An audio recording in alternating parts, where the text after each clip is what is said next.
In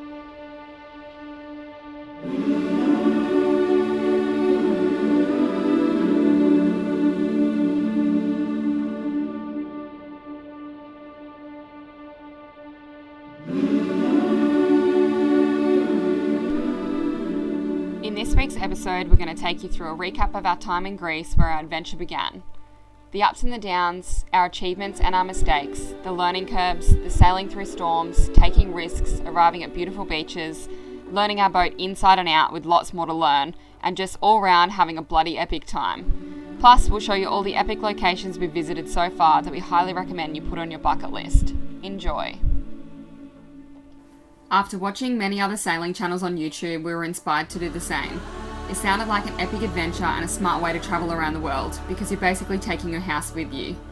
We reverted our house savings goal to our sailing fund and madly saved for the next 2.5 years. Jason had a new glazing business that was thriving, and I had worked as a freelance hairdresser for the past 8 years. But we were ready for a change and wanted to do plenty more travel before settling down to buy a house and have kids. So, in July this year, we finished both of our businesses, said goodbye to our friends and family, packed our whole lives in a suitcase, and flew across the other side of the world from Australia to Greece. After about 3 weeks of madly searching through Greece, we may or may not have just bought a boat. She was on the dry dock and we couldn't get in the water until registration was changed over, which took 3 weeks. So in the meantime, we did a bunch of boat jobs, some necessary and some not so much.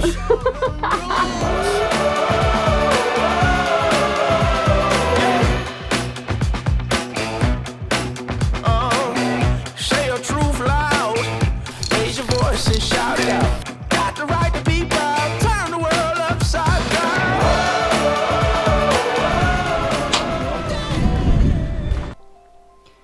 Then it was finally splash day. The exciting but nervous feeling of, we have no freaking idea what we're doing, kicked in. But sometimes you just have to chuck yourself in the deep end. You'll either sink or swim. This is where the adventure truly began.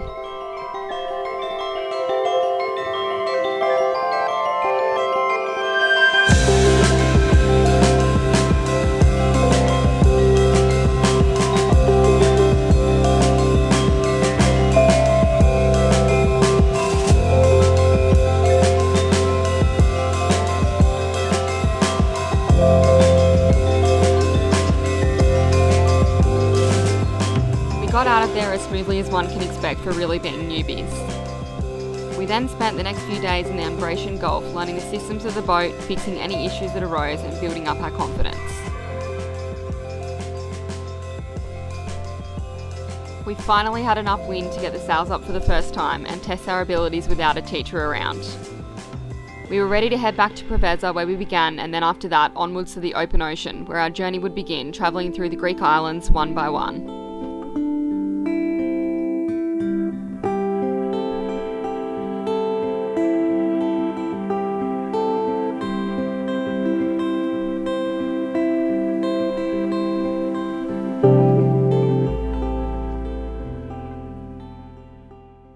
So yeah, we finished our first sail. That was a pretty big moment for us. I think one of the biggest achievements in my life so far, and it was a good day. Yeah, nothing really went wrong. We got the sails up perfect. It was a good sail. We had perfect winds. We had about 17 to 18 knots the whole way. And yeah, I definitely got a little bit teary after it at the end. It was. You did, that's right. Yeah. At the end of the night, sitting there thinking about it all. Yeah, it was a big accomplishment. Everything just felt like it'd come together. Yeah, it did. Yeah, I was very proud of us as well.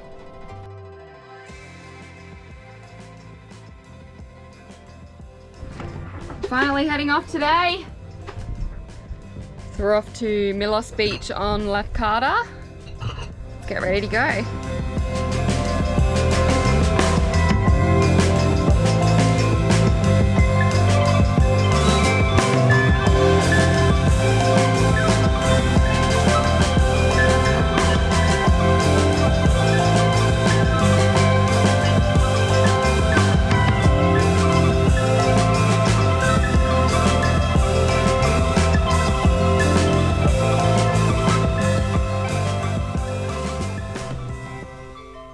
We only stopped at Lefkada for a short lunch stop and then randomly decided to sail on to Kefalonia that day. We then arrived at our first extremely busy anchorage, where most boats were tied stern to the rocks. We were far too new to even attempt to tie off.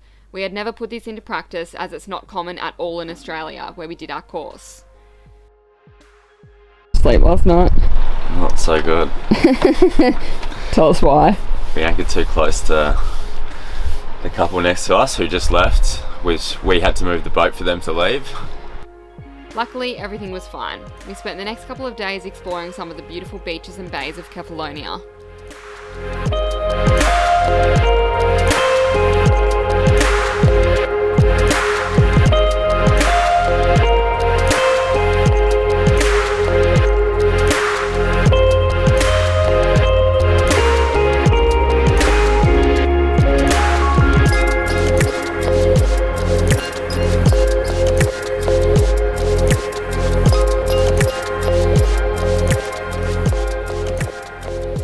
Kefalonia arguably has some of Greece's best beaches.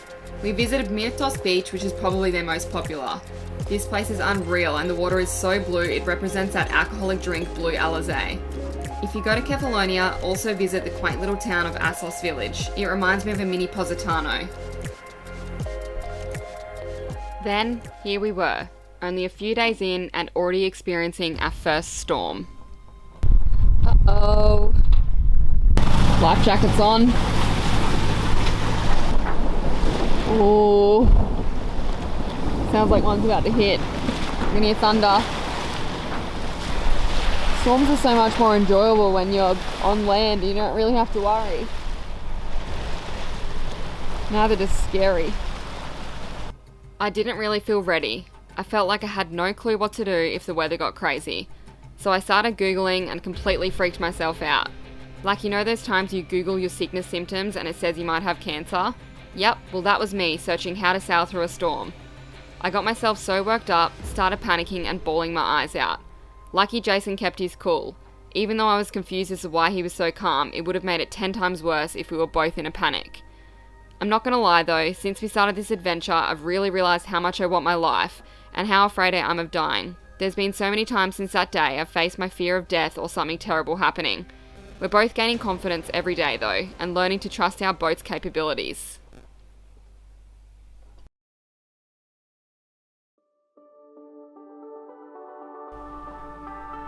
Then we were off to Zakynthos to tick a spot off our bucket list. Oh, excited! Woo! Are you excited? I'm actually excited. I've been wanting to go here for so long.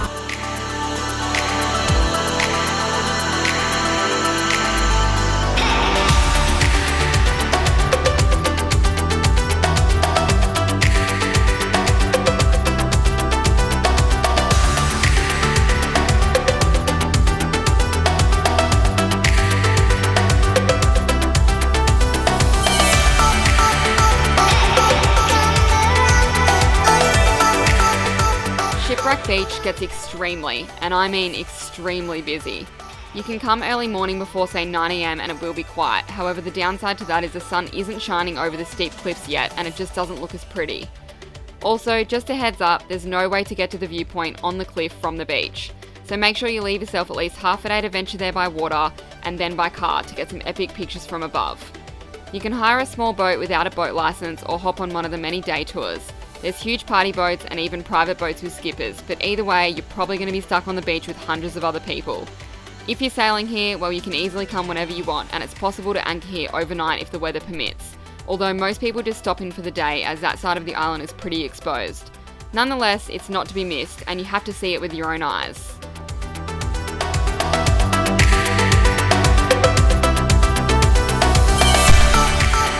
Then, our biggest sail yet, from Zakynthos back to the mainland, where we would then travel down to the most southern tip of mainland Greece, stopping at random anchorages we found along the way, before crossing over to the Cyclades. Usually, most sailors, especially new to sailing, would use the Corinth Canal. However, we didn't have this choice due to it being closed for the unforeseen future because of landslides.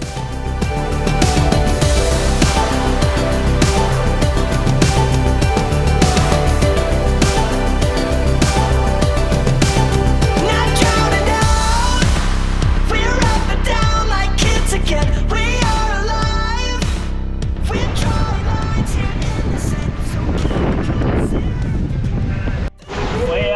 absolutely flying right now. Whoa! Oh, Jesus. Full of your fear. Don't be afraid, my dear. You started living right now. Why don't you take a Gosh, we've got some big bloody waves here. Got about a 3 metre swell. We're bloody going 167 degrees, mate. Oh, I think he's come off.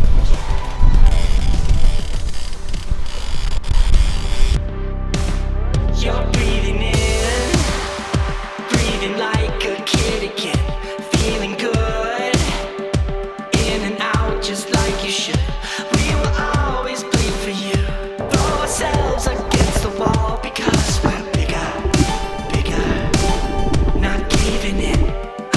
We know, we know you can't stop it. We won't resist because we have each other now, so don't stop it.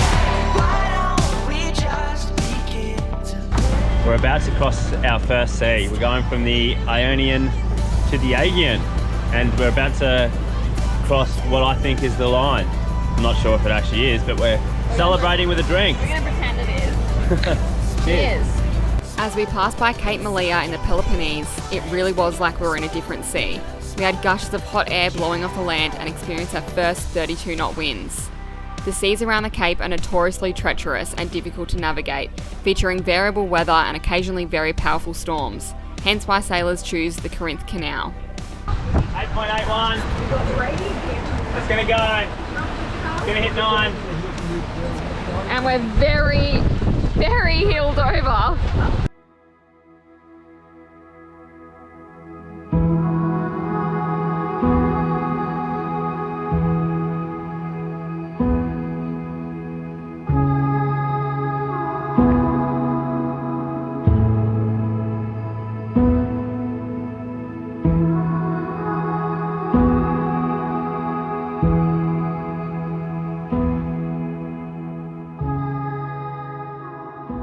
For our last stop on mainland Greece, we stumbled across this little hidden gem, Monemvasia.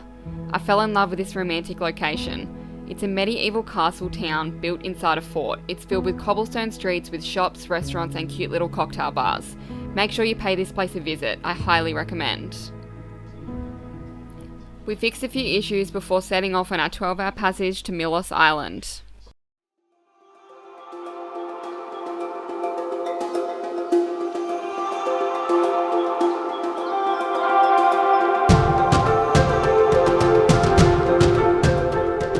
Parts of our passage were rough and parts were calm. At one point we got hit by a freak wave and the boat went so far sideways the portside deck dipped into the water. Then Milos gave us a wild welcome. Coming into the bay we had gusts of 42 knots. Then we were off to tick another place off the bucket list. We're up early and we're off to Sarakiniko Beach. Welcome to the moon. won't you stay? I got plans for you. Don't be late. Come away with me for the day. They can say what they want, just let them hate.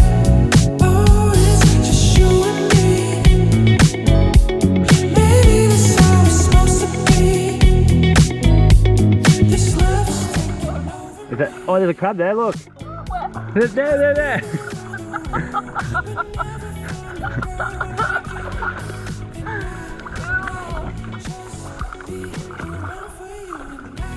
Can't be too far away from you, and don't make me have to search for your love,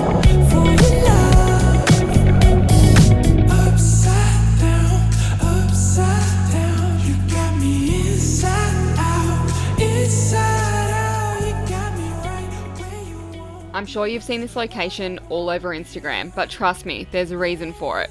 This spot is one of the most photographed landscapes in the Aegean.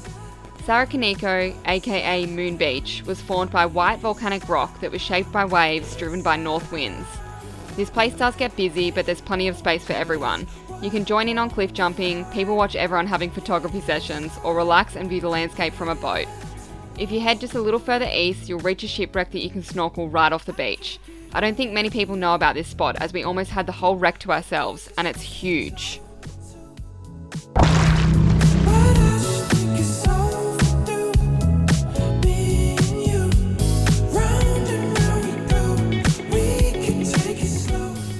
Milos was definitely one of my favourite islands in the Cyclades. It has a beautiful town full of laneways with all the whitewashed buildings filled with shops and restaurants. Unfortunately, we had a long way to go to get across to Turkey before our Schengen visa ran out, so we didn't really get to soak it all in. And off we go. Again. Again, we're going again. We've been stuck here for so long. No, we're just off again. We've been stuck here for a whole day. Too long for Jason. Way too long.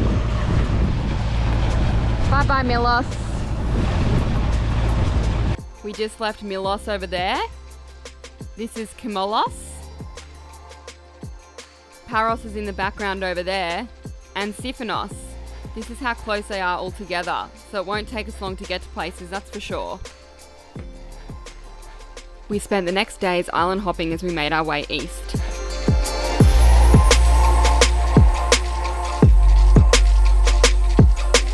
This is living.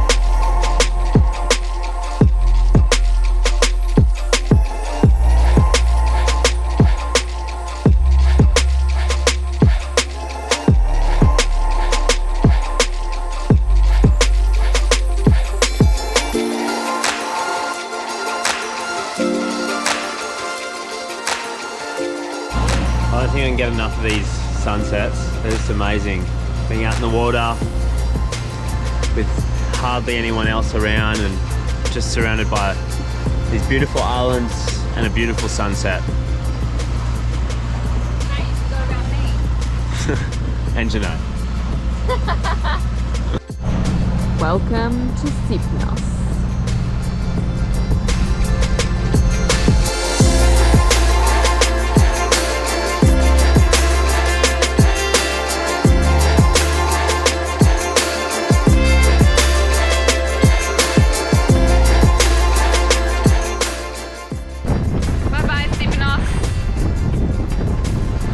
We are motoring currently to Paros, which is about,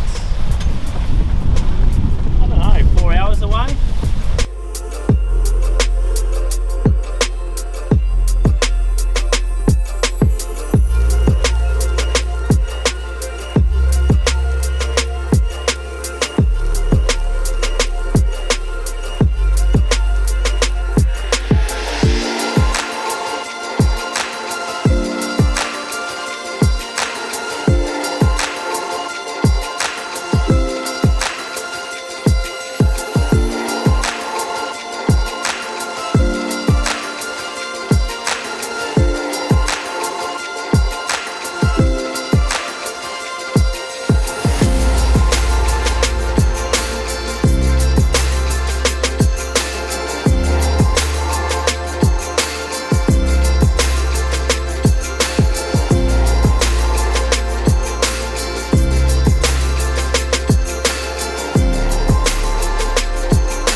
Destination was Eos, which was a 21 nautical mile sail from Antiparos.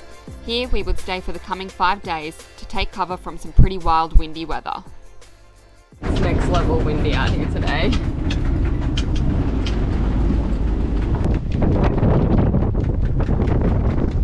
We're going to make the most of today. It's super windy. We're going to leave our boat and hire a quad. Go to the other side of the island. Who could forget the time Jason misinterpreted the depth of the water and stepped straight off the tender and face planted himself all the way in the water and then tried to get annoyed at me for it. I warned him. Do you want to go back and get changed? We're good. I've literally got tears. See you, hon. I'll see you later.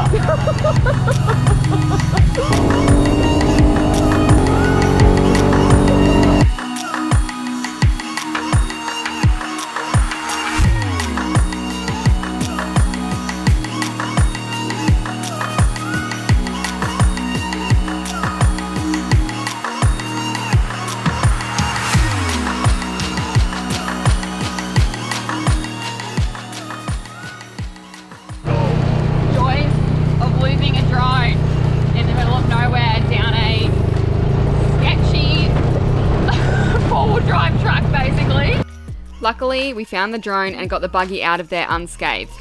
You're not actually meant to take the buggy down these tracks. So I was worried we'd get bogged and then in trouble, so maybe don't try this unless you're risky like that. But we highly recommend you hire a quad or buggy on Eos to explore the many beaches, cliff jumping spots, there's even a cheese factory, and in town there's loads of amazing restaurants and bars if you want to party, which is kind of what Eos is known for. Also, if you go during the season, there's plenty of beach clubs open, Far Out Beach Club being the most popular. We didn't get to go to any this time around as we missed the season, but make sure you put Pathos Sunset Lounge on your list, it looks insane. And head to Kotogi for dinner. It's a modern Greek tapas restaurant and it's to die for. Alright, we've been in Eos for like 4 or 5 days now, so probably the longest we've stayed somewhere. Just bunkering down from the wind has been pretty crappy weather, but we're kind of a little bit bored and we want to move on, so we're taking a bit of a risk and we're going to sail to Santorini today. We ended up having a great 20 nautical mile downwind sail to Santorini with about 20 to 30 knots behind us. These are our waves, Ronnie. They're actually bigger than what you can see. Santorini! We spent the next few days exploring on land.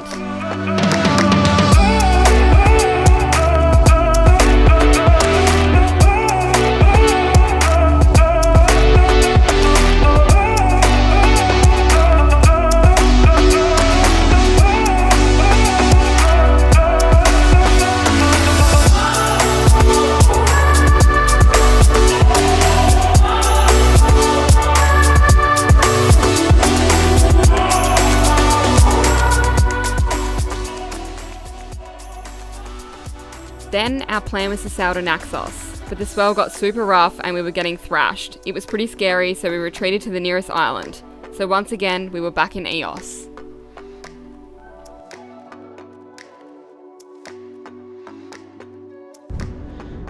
We finally have a beautiful morning with not much wind. For the first time in weeks, it feels like.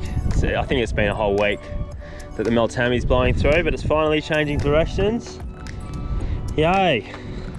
So we're in a pretty nice anchorage, but we want to head further north to go to Mykonos. Let's do it, let's get out of here. We took the opportunity to head back to one of our favourite spots. This is the spot, guys.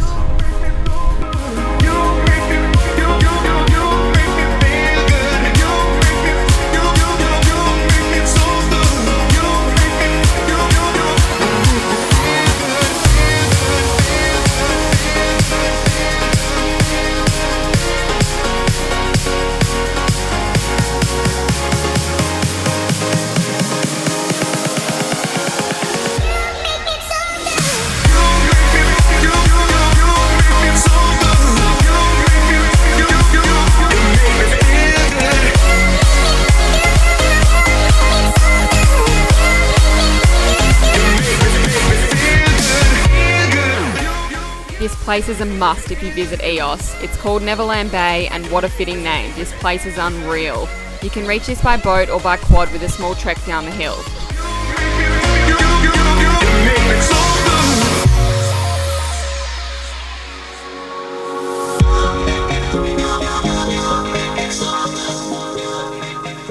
Next up was Naxos. We were in October, which is the end of the sailing season, so we had the whole anchorage to ourselves.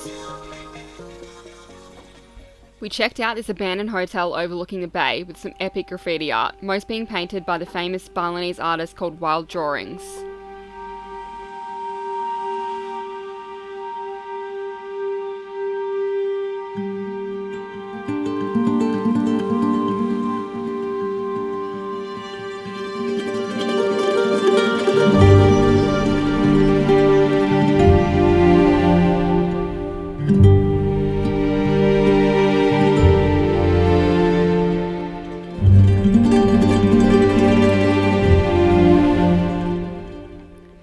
If you haven't seen the full episode, make sure you check that one out. I'll link it above.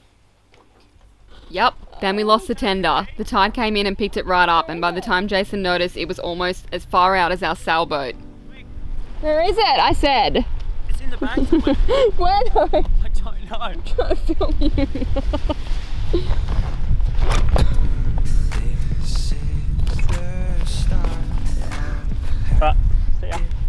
I'm pretty sure if you own a sailboat, you've lost your tender at one point or another, and if you said no, then you're lying. A quick stop off in Naxos town was a must before we made our way to Mykonos. For my own friends, I'm surrounded by light, and I have everything but nothing at all. Everything I touch turns to gold. Ooh, my heart is still wild.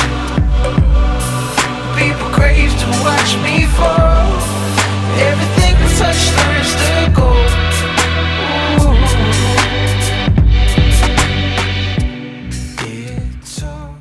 Up next was Mykonos, and boy did Mykonos chew us up and spit us back out.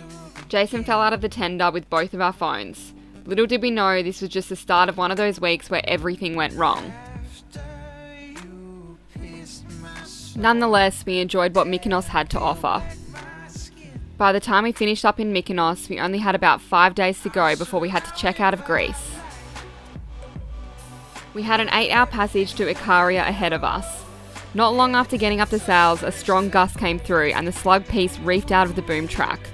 We didn't have time to wait another day to fix it, so Jason came up with the idea of sailing with a reef in the main, so the bottom section of the sail wouldn't be in use. It was like a blessing in disguise because the unpredicted weather to come got a little crazy.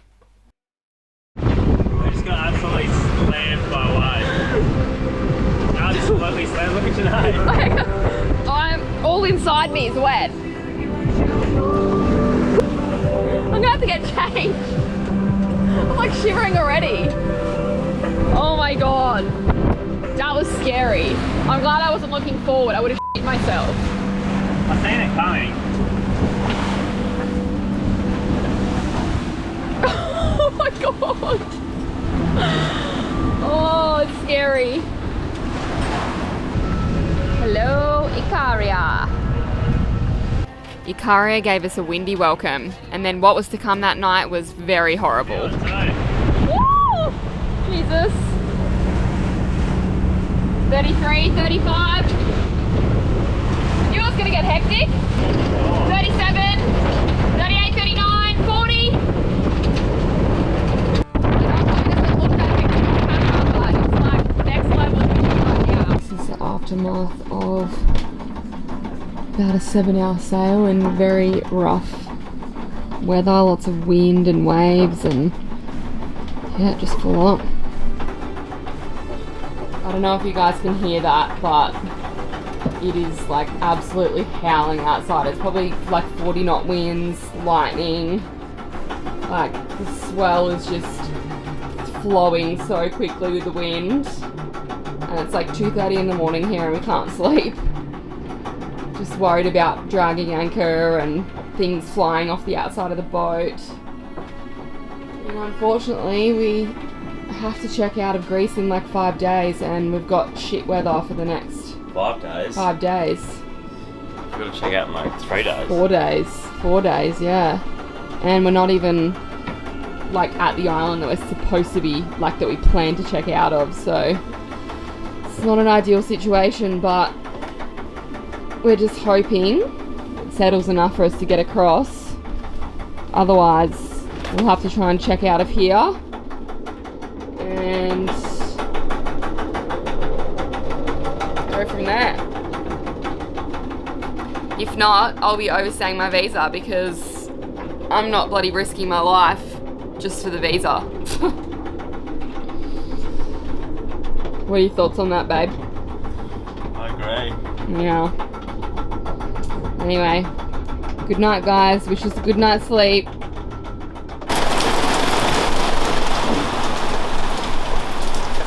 Toys, hey? Lovely. Love it.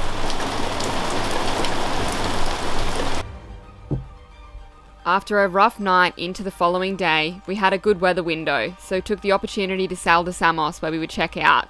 We were actually going to make it in time. Things turned ugly. We had a very close call with the ship. Not a great experience. Bag.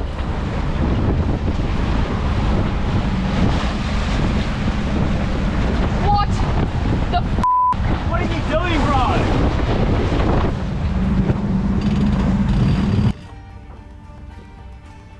Luckily, we came out unscathed. I'm shaking.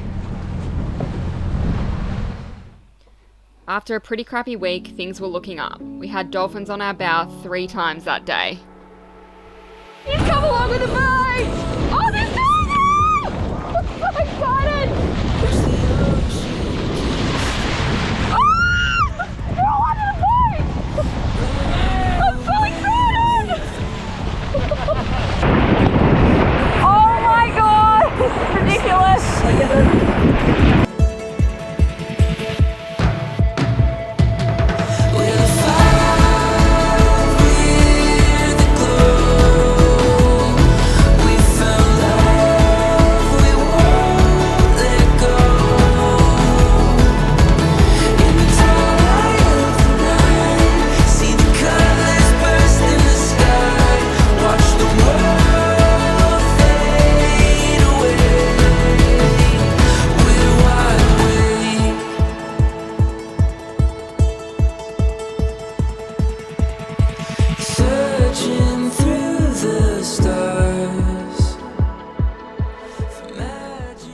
On our last day in Greece, we finally worked up the courage to dock the boat to a town quay, only because it was quiet.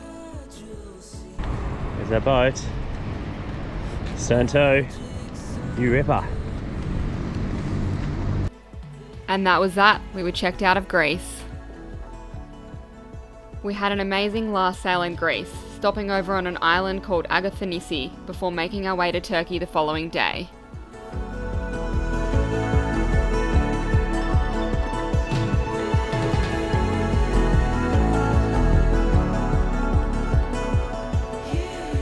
Six weeks sailing in Greece.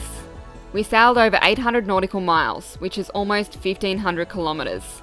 We broke a spinnaker pole and a toilet lid, lost 2 phones in the water, caught 3 fish, experienced a top of 42.5 knots of wind, reached a top speed of 10.1 knots, saw 3 pods of dolphins, all in one day, fell out of the dinghy 3 times, visited 15 islands, nearly killed each other 15 times while anchoring, ingested approximately 100 beers and cocktails, 20 Greek salads and 10 gyros, cried 4 times and ticked off 2 bucket list spots, and we're somehow still alive and well and looking forward to showing you Turkey.